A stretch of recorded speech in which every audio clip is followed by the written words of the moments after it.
കാണിയമ്പാൽ അംബേദ്കർ ഗ്രാമവികസന പദ്ധതി നിർമ്മാണ പ്രവർത്തനങ്ങൾക്ക് തുടക്കമായി.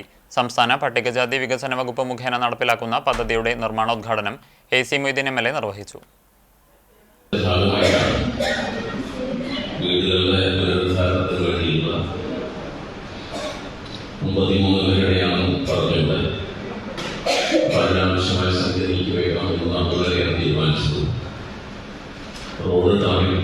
വേണം എന്ന് തീരുമാനിച്ചിരുന്നു. അതിനുള്ളതാണ് തീരുമാനിച്ചിരുന്നത്. കുഴൽക്കിണർ വേണം, വെള്ളത്തിന് ക്ഷാമം ഉണ്ടാവും. അപ്പോൾ കുഴൽക്കിണർ വേണം എന്ന് കണ്ടിട്ടുണ്ട്. നമ്മുടെ നിയോജകമണ്ഡലത്തിലെ പുതുശ്ശേരി കോളനിയിലെ കമ്മ്യൂണിറ്റി ഹാളുമായിട്ട് നിങ്ങൾ കണ്ടിട്ടുണ്ടാവും. അവിടെ നിന്ന് അടിസ്ഥാന സൗകര്യ റോഡുകൾ പദ്ധതി. 1 കോടി രൂപ അടങ്കലിൽ പ്രദേശത്തെ പട്ടികജാതി നഗറിന്റെ സമഗ്ര വികസനത്തിനായാണ് പദ്ധതി തയ്യാറാക്കിയിട്ടുള്ളത്.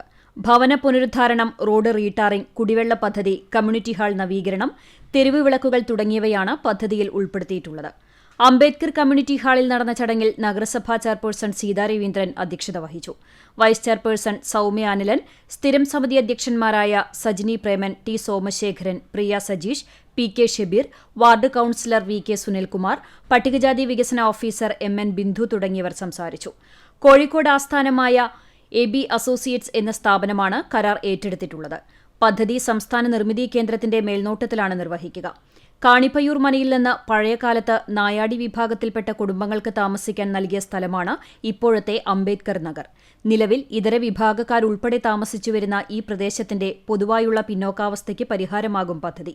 49 പട്ടികജാതി വിഭാഗക്കാർ ഉൾപ്പെടെ 56 വീടുകളാണ് ഇവിടെയുള്ളത്. AC മൊയ്തീൻ MLA ശുപാർശ ചെയ്ത 2023-24 അംബേദ്കർ ഗ്രാമവികസന പദ്ധതിയിൽ ഇടം പിടിച്ച കാണിയമ്പാൽ അംബേദ്കർ നഗറിന്റെ നവീകരണം ഈ വർഷം പൂർത്തീകരിക്കും.